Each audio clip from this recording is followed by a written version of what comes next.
Hello, everyone. Good afternoon, and welcome to this week's Business in 2021 webinar presentation. My name is Kathy Purdy, and I'm a marketing manager here at Bond. I'd just like to go over two quick housekeeping items before we get started. Please enter your questions using the Q&A box located at the bottom of your screen, and we will do our best to address those as time allows throughout the webinar. Once the webinar has ended, we would appreciate you taking a moment to complete the survey. Your comments and suggestions are important to our panelists and provide us with topics for future presentations. It is now my pleasure to introduce today's moderator, Adam Masterleo. Kathy, thank you so much and welcome to everyone. Happy Tuesday afternoon to you all. We have a packed program for you today. I know that several weeks ago, I think maybe months ago, we talked about how we were going to branch this webinar out beyond just COVID to discuss things that are relevant to you as employers in 2021. We have a couple of great topics for you this afternoon that follow that path. So first, we're going to have Jessica Mahler, who is an attorney in our Garden City office, talk to you a little bit about some recent developments with the New York State Division of Human Rights and how they may impact you as employers when a claim is brought against you in the division. So Jessica, please take it away. Thanks, Adam. So good morning or good afternoon, everybody. Thank you for joining us, and thank you for spending a couple of minutes with me as I talk about something non-COVID related for once. So I know I have seen and probably worked with many of you with regard to different complaints that you may have had filed at the New York State Division of Human Rights. I would guess it's most likely that if not all of you have encountered complaints being filed with the Division of Human Rights, at least most of you have. And so you may be very familiar with that process already. But just bear with me for a moment. So when we have a complaint that's filed with the division, the New York State Division of Human Rights, there's different stages along the way. Ordinarily, it will involve submitting a position statement by the employer to set out sort of our side of what occurred with this individual who has brought a complaint. And the division will conduct its investigation and ultimately make a determination, either finding probable cause or finding no probable cause. Now, at different points along that lifespan of a complaint, we very frequently will see either the division ask us if we would like to participate in a conciliation, which essentially is a settlement discussion that is moderated by the division attorney or the division investigator who is handling the complaint. So we might get asked to participate in a conciliation. We may express our interest even without being asked if we want to participate in the conciliation process.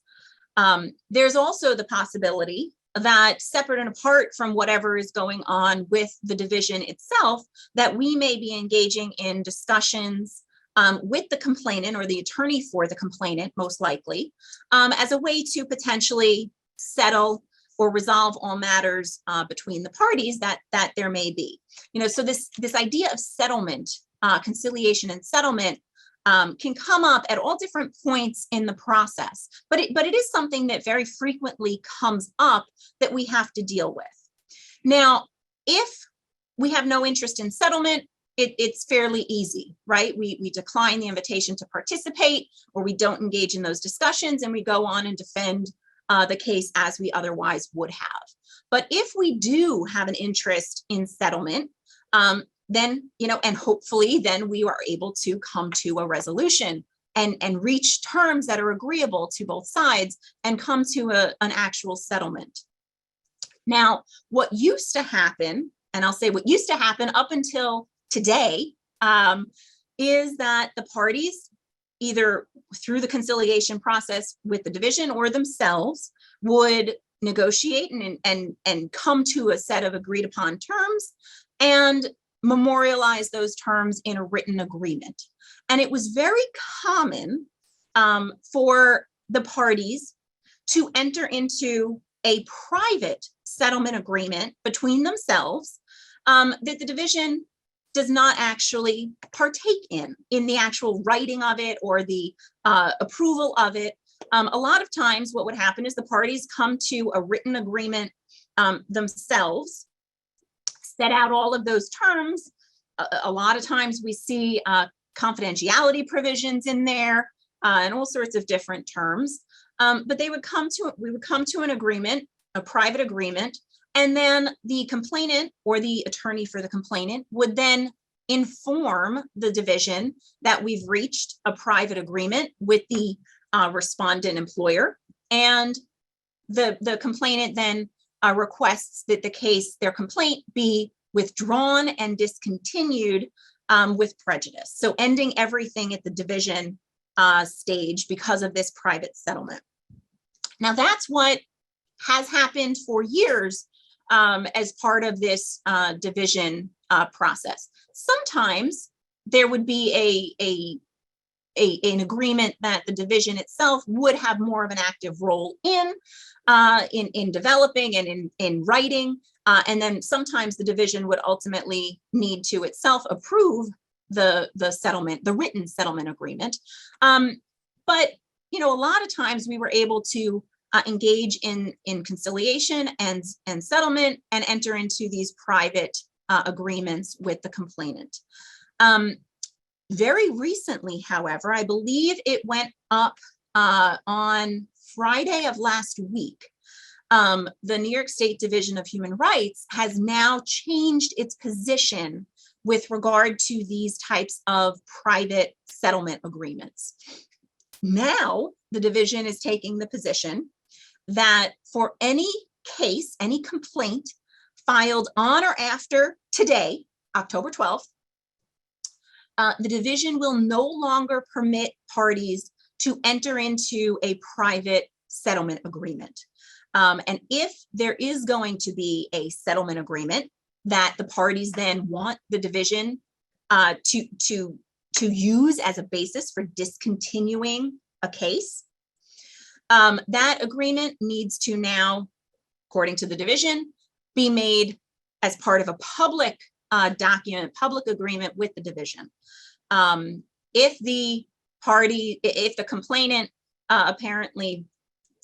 if the complainant informs the division that they want to discontinue the case and have their complaint withdrawn, and the basis for that withdrawal is a private settlement agreement, according to what the division is now saying, it will not approve discontinuance of that particular complaint.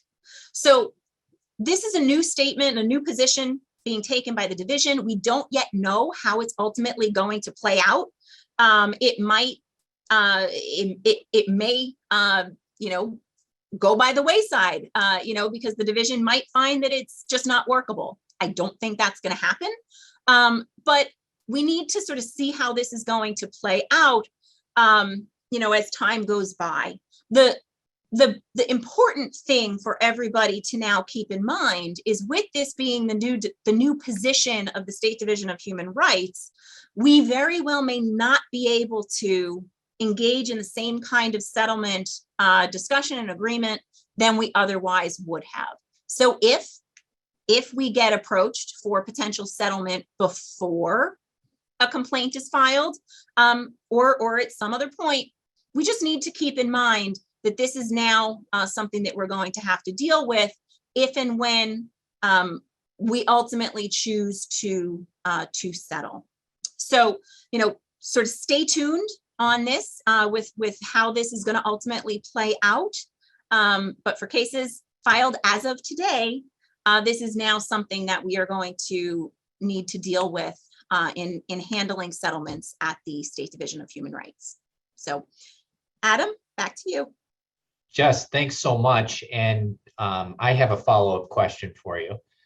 Correct me if I'm wrong, but this may have the impact of discouraging settlements between employers and claimants, because before, and cases I've handled and cases you've handled, when we have a settlement that we reach, we want to draft the settlement agreement because there are terms we want to include in that settlement agreement that are advantageous to our employer clients.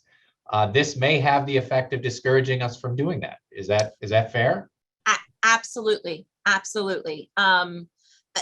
My sense is that the division with this new position, the division will insist on using its own agreement that has its own language in it. And traditionally, the division is very hesitant to change what they have in their own agreement. So yeah, I agree 100% that this very likely could hinder settlement once we're dealing with a complaint that's been filed with the Division of Human Rights. Sort of on the flip side, it could increase the potential for settlement pre-filing of complaints with the Division of Human Rights, because we know if this is something that's going to be coming down the pike, if a complaint is filed, we may be more inclined to settle earlier on. But once a complaint is filed, I agree that this very well could hinder the settlement process. Thank you, Jess. Really appreciate the update and the insight. All right, next up is another topic that is non-COVID related, but may be very important to some of you. We have Hillary Marrera, excuse me, sorry, Hillary, from our Garden City office as well. Today's a Long Island takeover on the webinar. And Hillary is going to talk to us about some issues related to farm labor unionization that she's been dealing with for certain farm and winery clients. So Hillary, please take it away. Thanks, Adam, and good afternoon, everybody. As Jess said, this is also another non-COVID related topic, which I do appreciate these days.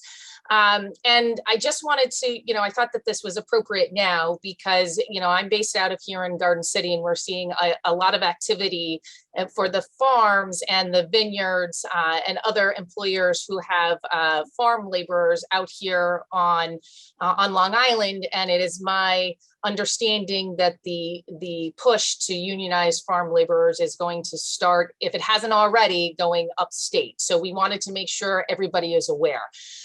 Just as a little background, as many of you may know, that January 1st, 2020 was the date upon which farm laborers were able to unionize or begin the process to unionize. I do believe we got a little bit of a reprieve because, as you all know, what happened in March of 2020 was COVID. And I believe that's why that the activity seems to have really picked up now that we are in 2021 and COVID has calmed down a little bit.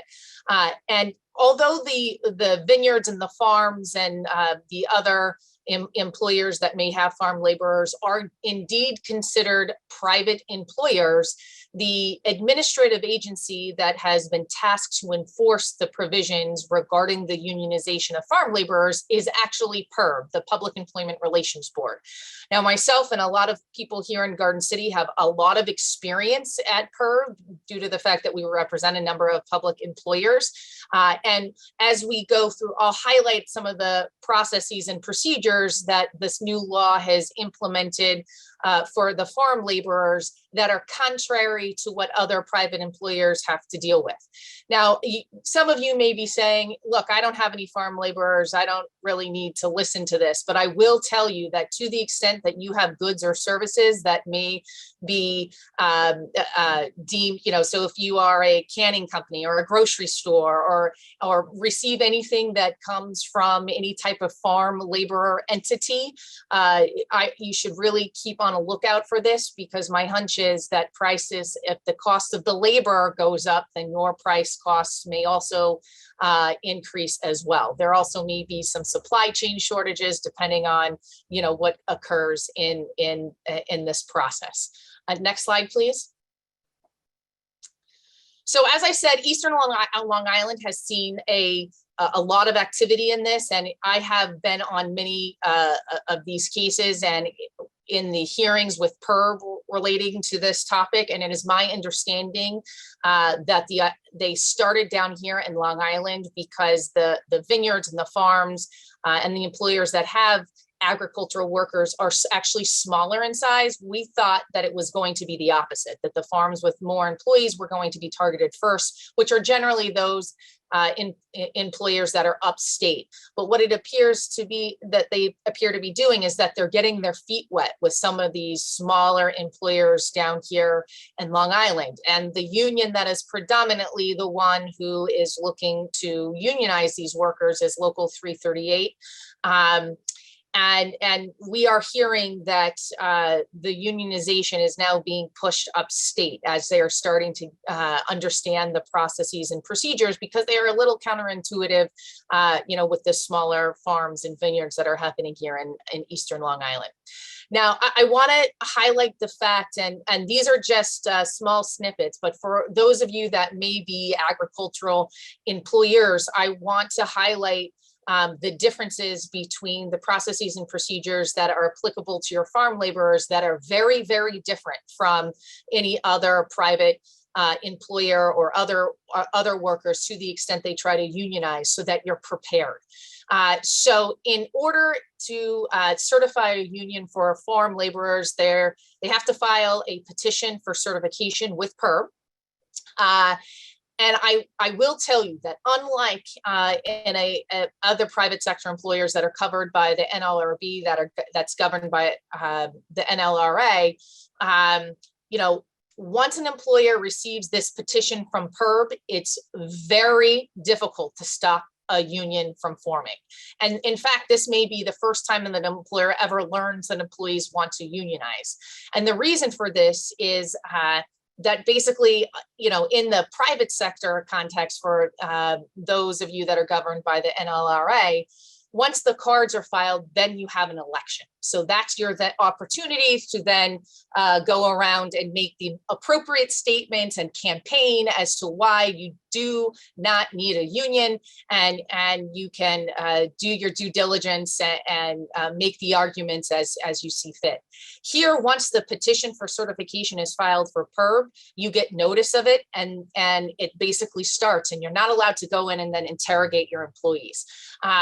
And oftentimes this becomes the first time that you ever learn about this. So we always say we want you to get out ahead of it and make sure you are informing in your employees of all the good things that you provide for them. But I will just say, be careful, you can get an unfair labor practice, even if you don't have a union, if you say the wrong things. Next slide, please.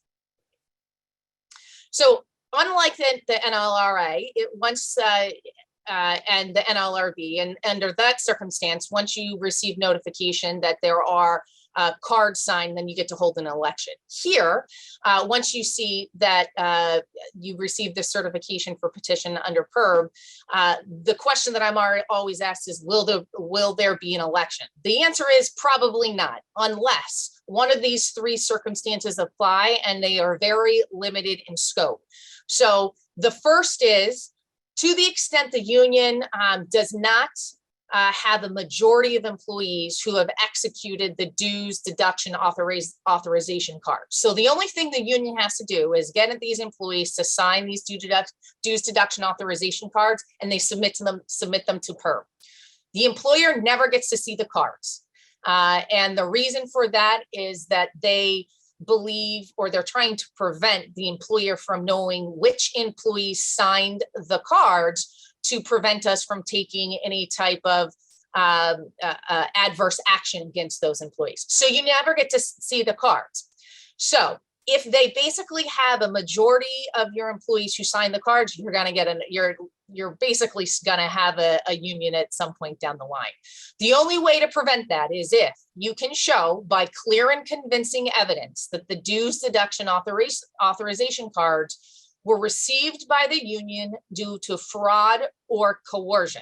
Now, fraud is akin to somebody else signed an employee's name, right?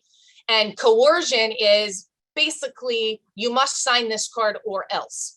Everybody always says to me, well, the union is promising all these things to them. Isn't that considered coercion? The answer is no. The union is allowed to make very big promises that they don't necessarily have to follow through on. But they can always say, look, we're going to get you health insurance, or we're going to get you better wages. And those are things that the union is allowed to say, and it's not considered coercion. The thing that makes this difficult is that once you get a certification from PERB, you are not allowed to go to your employees and ask them and interrogate them as to who signed the cards, why did they sign the cards, or ask any other type of questions, because that would be an unfair labor practice. And so it's very difficult to be able to even prove by clear and convincing evidence that the dues deduction authorization cards were received by, due to fraud or coercion. The only way you can really do it is if you get an employee who comes to you and says, I signed this card, but I only did it because the union person told me XYZ, or whatever it may be. In that circumstance, you are not the one going to interrogate the employee.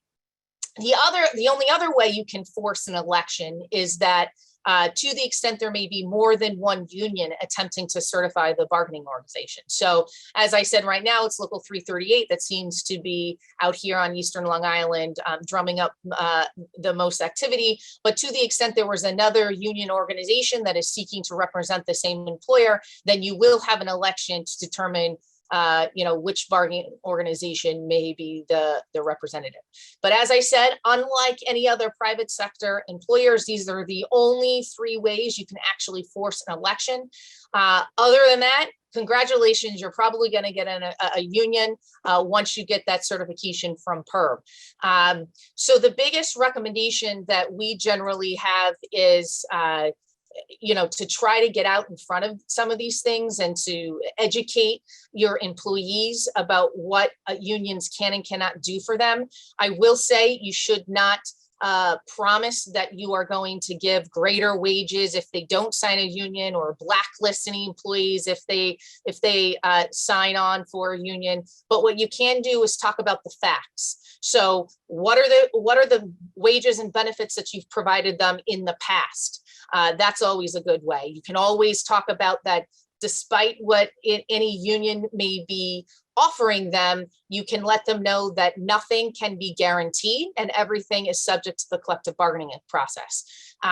So there's a lot of other intricacies that go within this, but I just wanted to put this on everybody's radar. I know it fell below the radar for a lot of the employers out here on Eastern Long Island, and quite frankly, they were surprised when they got those petitions from PERB.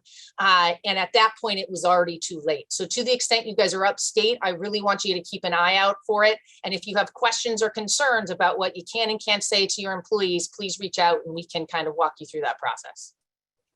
Adam, back to you. Hillary, thank you so much. Really appreciate it. Very timely information. Okay, so we weren't going to get through an entire webinar without talking about COVID. I'm sure you all know that.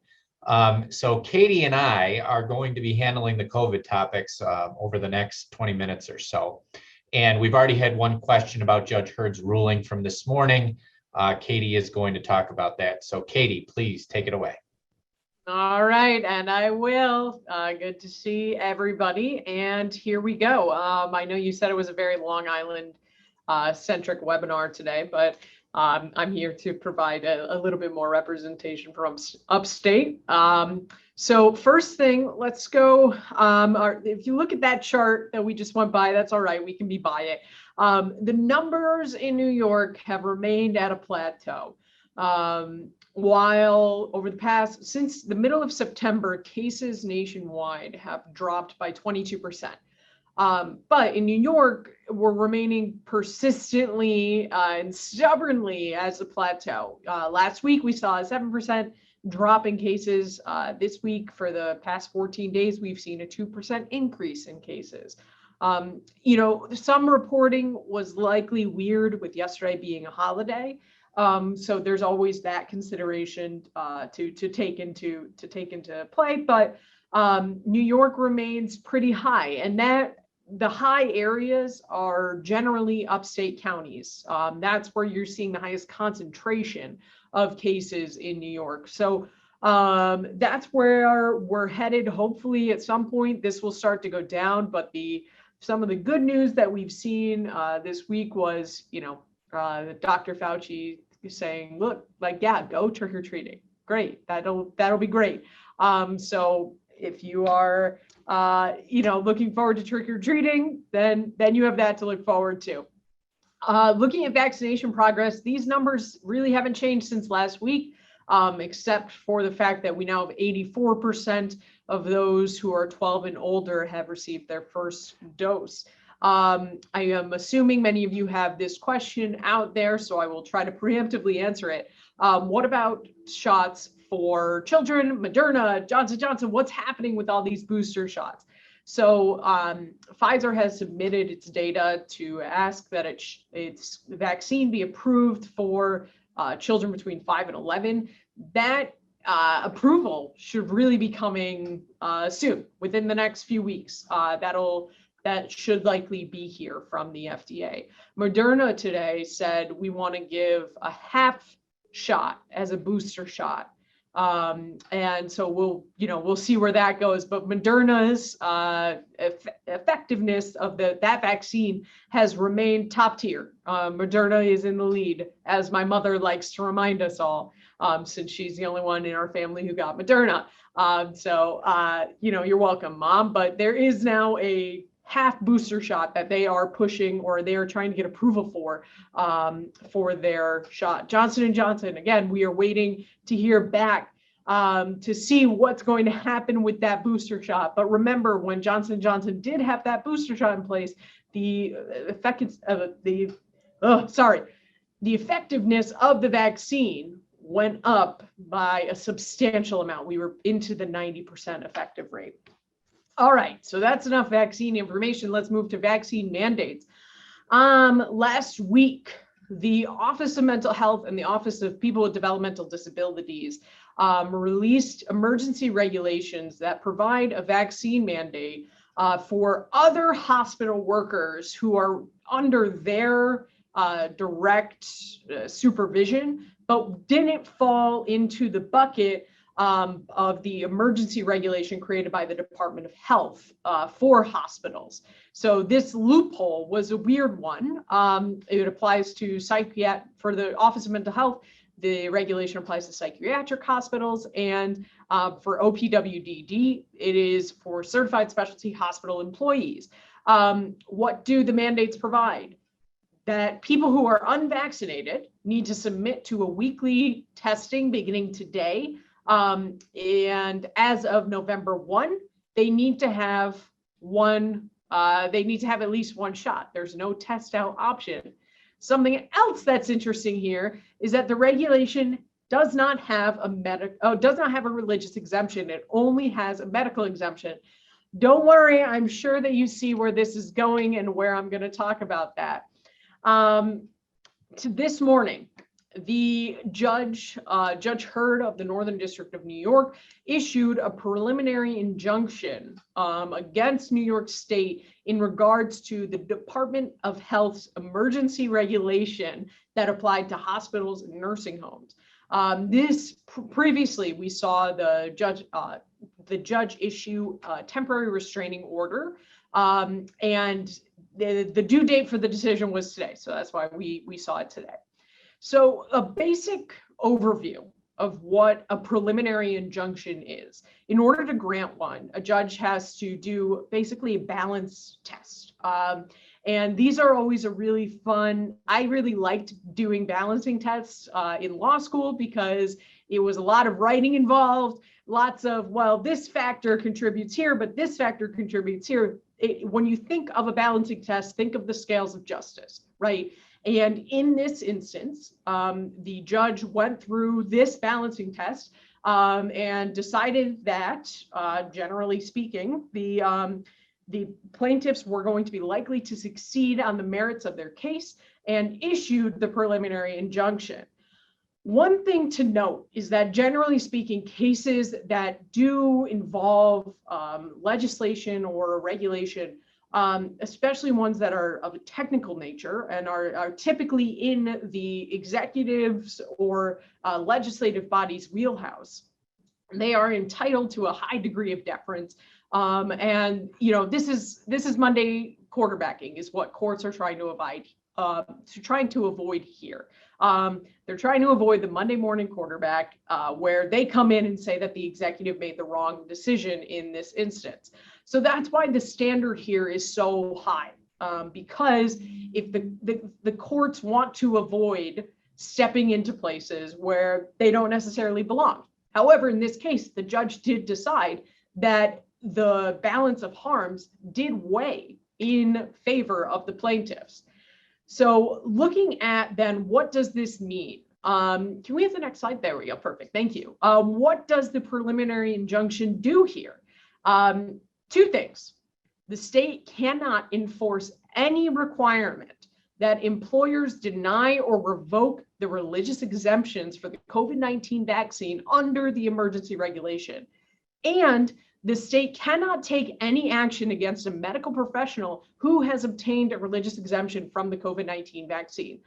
So what, just relatively speaking, what does that mean? Cutting through the legalese means that the Department of Health cannot come after a hospital that has granted a religious exemption to an employee under this emergency regulation. Remember, we're talking about the Department of Health emergency regulation at this point. The other two I'll discuss in a second, but under the Department of Health one, if a hospital issues or grants a religious exemption, the state can't come after them for issuing that. Additionally, the state can't go after a medical professional at this point for obtaining a religious exemption. Okay, so I see the questions popping up, so I'm sure that there's lots that are coming in, but there are two remaining questions at the very least, in my mind. One is, will the state appeal this decision? I give this a 100% chance of yes. I do think that the state will appeal this decision. It will go to the Second Circuit.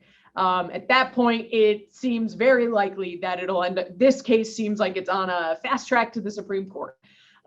So watch this very closely. The second question is, what about the new emergency regulations that I just talked about from the Office of Mental Health and OPWDD? What happens there? They don't have a religious exemption. They were not covered under this order. This order was very specific. It applied only to the emergency regulation issued by the Department of Health in August. And so that's the one it applies to. It doesn't apply to these two. Do I think that there's a good chance that these two emergency regulations will end up in this lawsuit or in another one, that the cases would be joined together?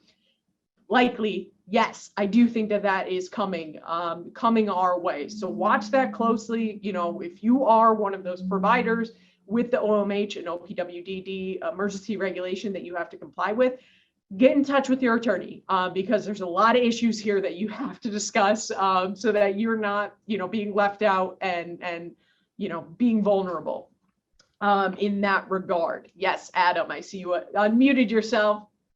Katie, before we move on, I do want to point out a couple of things about this decision. First of all, practically speaking, what it does not do. You did a very nice job of summarizing what it does do, but here's what it does not do. It does not prevent a hospital from receiving a religious accommodation request, considering that request, and ultimately denying it. All the decision does is say that the state can't prohibit hospitals and nursing homes from considering these requests. So if you're a hospital and you're sitting on all these religious accommodation requests, you can process them. This decision doesn't impact your ability to process them. You now have them in place, and you go through your normal interactive process to determine if there's an accommodation available that does not pose an undue hardship. Some of you may find that allowing an unvaccinated worker to be in the trenches with high risk patients causes an undue hardship. But I just want to make sure it's clear that this decision does not preclude you from denying a religious accommodation request if you find that that's appropriate.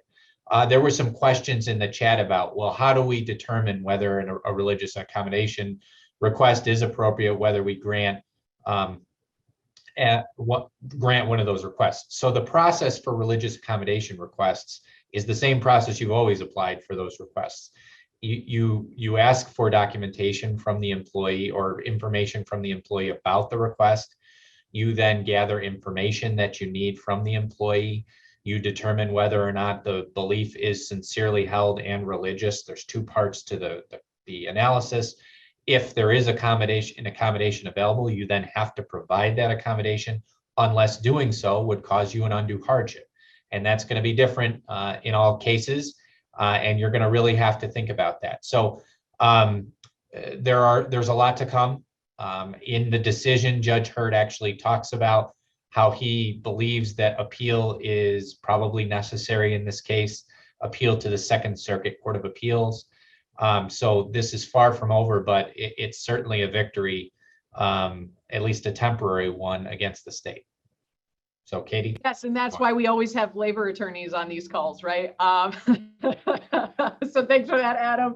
And moving on to other, just a few more things to cover, just this last slide. Other New York COVID-19 news. One thing that's been popping up as a fun bit of misinformation.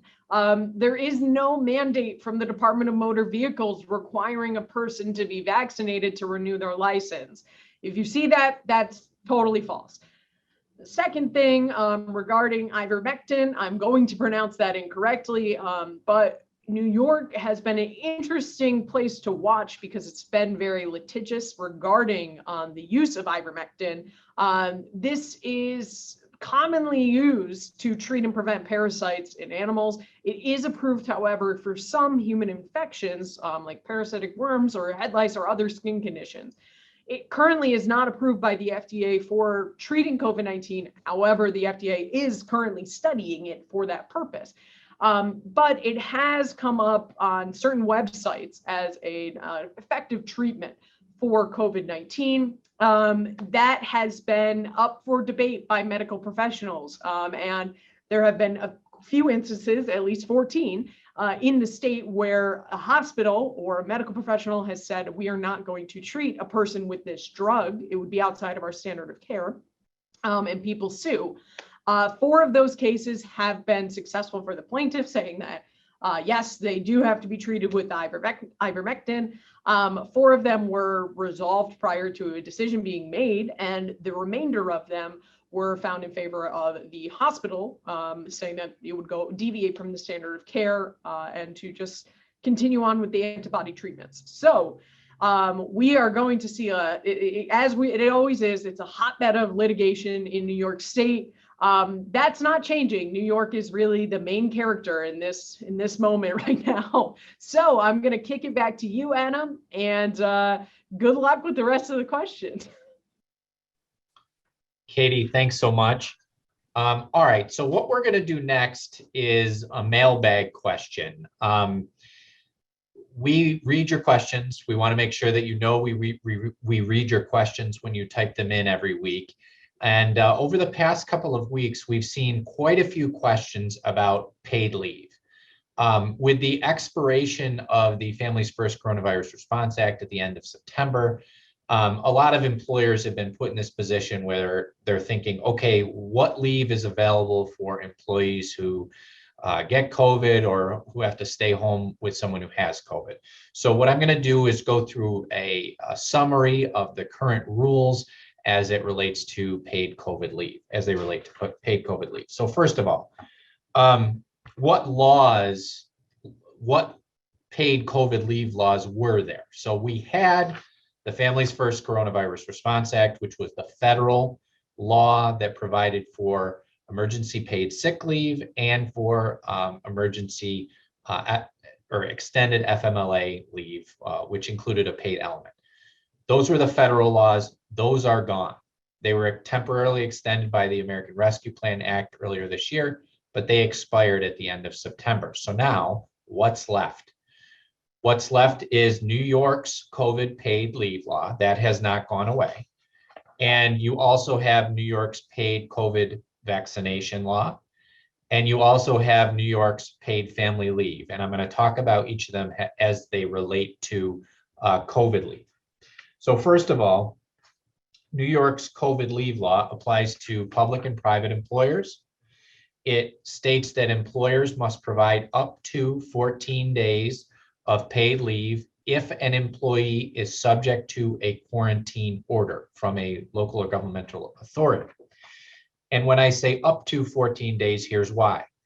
If you are a public sector employer or you are an employer with 100 or more employees, then you have to provide 14 calendar days of paid leave, which works out to 10 days, 10 business days.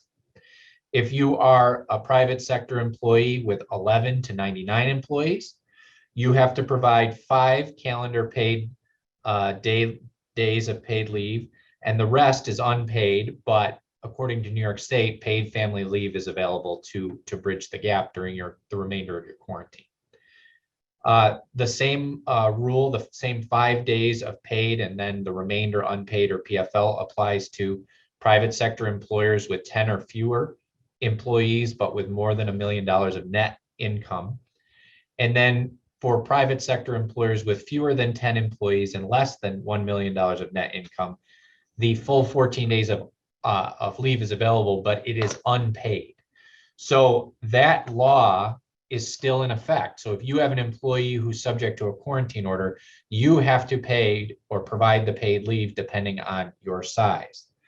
This leave is job protected and it cannot be charged against any other leave, including the employee's sick leave.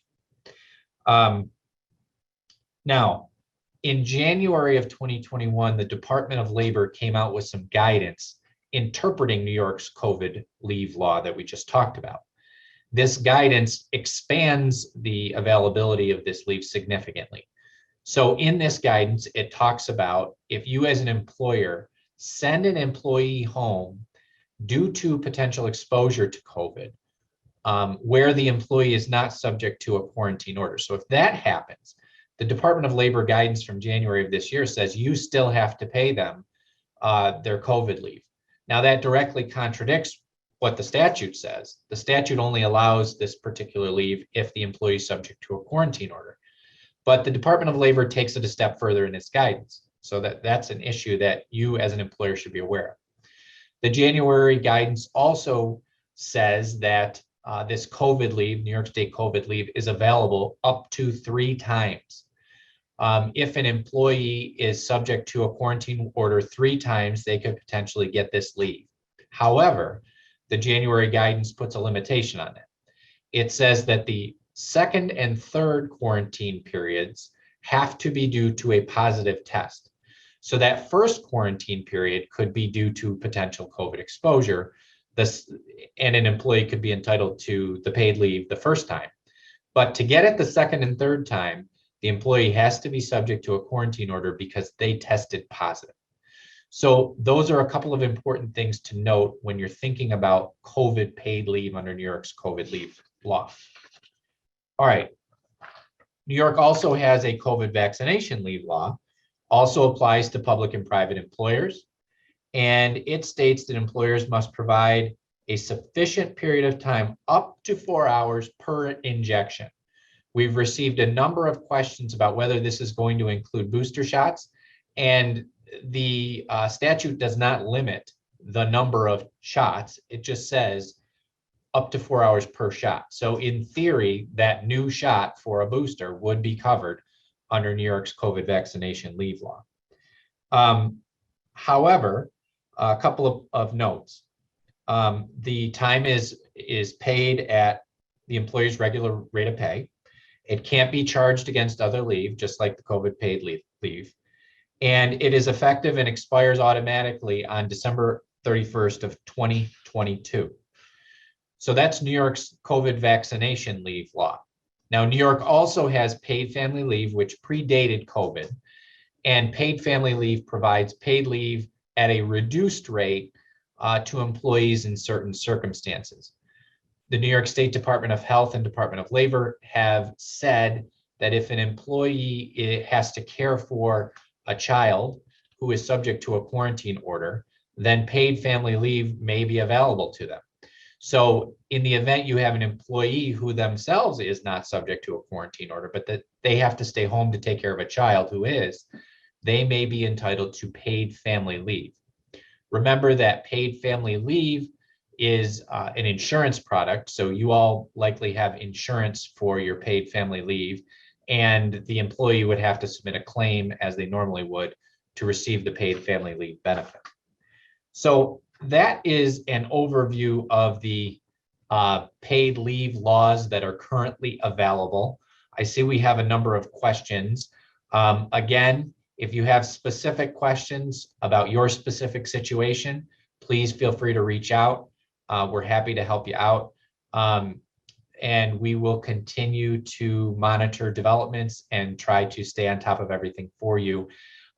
We thank you again for coming this week, for attending this week. We know that it's your time you're giving up, so we hope that it's been useful for you. Thank you again, and we will see you next week.